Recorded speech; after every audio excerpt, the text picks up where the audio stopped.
One Thursday afternoon, Jesus powered up his computer and joined the Zoom meeting the local rabbi had invited him to. Since the start of their quarantine, he and his disciples were joining local Zoom meetings with the local teachers of the law and Pharisees and had had some spirited debates. It took a while for Peter to figure out how to use Zoom. Technology was never his strong suit. And it took some convincing for Judas to pay for the subscription service so their meetings wouldn't time out. But he finally gave in. In this particular Thursday meeting, the local rabbi, Benjamin, along with some of his fellow teachers, was trying to test Jesus by asking him difficult questions and asking him about controversial interpretations of the law. The topic of the day was the way to eternal life, which was an often debated topic. Love God and love your neighbor seemed to be pretty widely accepted teaching, but there was a good debate about who exactly were the neighbors that you had to love.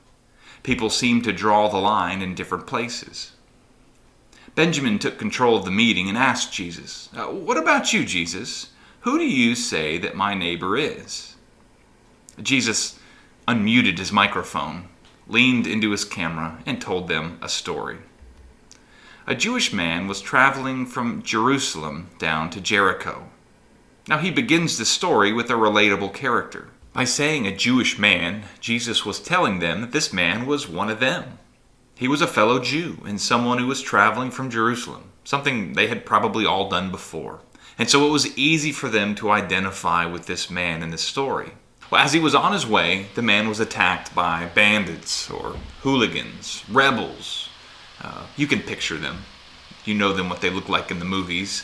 They beat up this innocent Jewish man, stripped him of all of his clothes, and left him for dead on the side of the road. Everyone in the Zoom meeting is moved with compassion for the man, because each person can see themselves as the man who was beaten up on the side of the road, vulnerable and in need of help. Fortunately, a priest came along. If you could hope for anyone to come by, a priest would have probably been your first choice, wouldn't it? He was dressed in his priestly garb, a representative of the fellow Jewish leaders. If there was someone Benjamin could relate to more than the Jewish man who had been beaten up, it was the priest. A friendly face, someone he could count on. And yet the man crossed to the other side of the road and pretended like he didn't even see him. Maybe you've done something similar when you've been at an intersection when someone is holding up a sign asking for food directly outside your car door. It's easy just to kind of look the other way like you didn't even see him standing there. That's what the priest does. Imagine the disappointment for the badly injured man. Just when he thought it couldn't get any worse, it did. Not only facing the physical injuries, he's now dealt an emotional punch of watching one of the religious leaders who is supposed to be a man of God, someone that he looked up to, walk right past him when he's in need like he didn't exist. Oh, as luck would have it, Jesus went on, a few minutes later, another man passed by. This time a temple assistant. Someone without the religious responsibility of the priest, but perhaps the next best thing. The injured man chortles out from his exhausted and painful mouth for help, but just like the priest before him, he walks past on the other side of the road, not acknowledging that this man exists at all.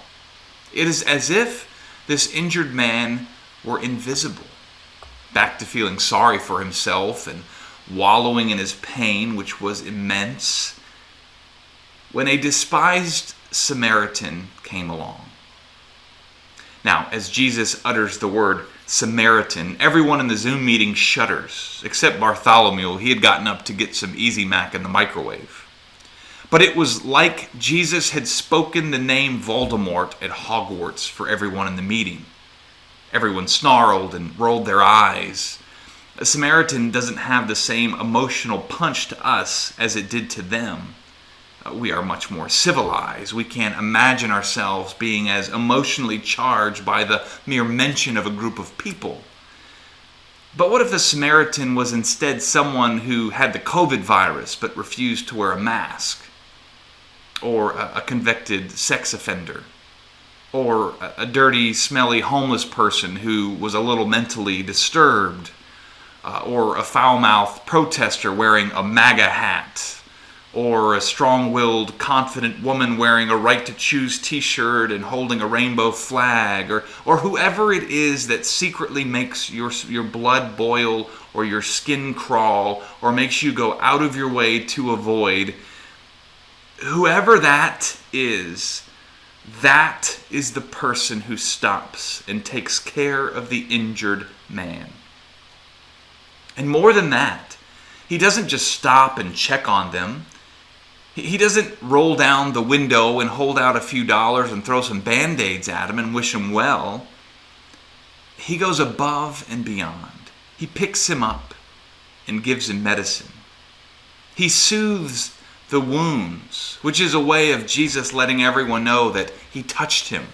That person that makes your skin crawl, your blood boil, who you would cringe at if they ever came close to you, now is the person taking care of you. He puts him in his car and takes him to a hotel and pays for his room and leaves enough money to take care of him until he was better. And Jesus pauses and asks everyone who is on the Zoom call, now, which of these three people do you think was a neighbor to this man who was attacked? Well, at this point, it's pretty obvious. But Benjamin, the local rabbi and teacher, he just couldn't bring himself to say the word Samaritan. And so he simply said, well, I guess it was the one who helped him out, the one who showed mercy. And Jesus quickly responds with emotion to Benjamin's answer, trying to push him further, noting his refusal to say the word Samaritan. Yes, Jesus said, you're right. Now go and do that. That's the way to eternal life.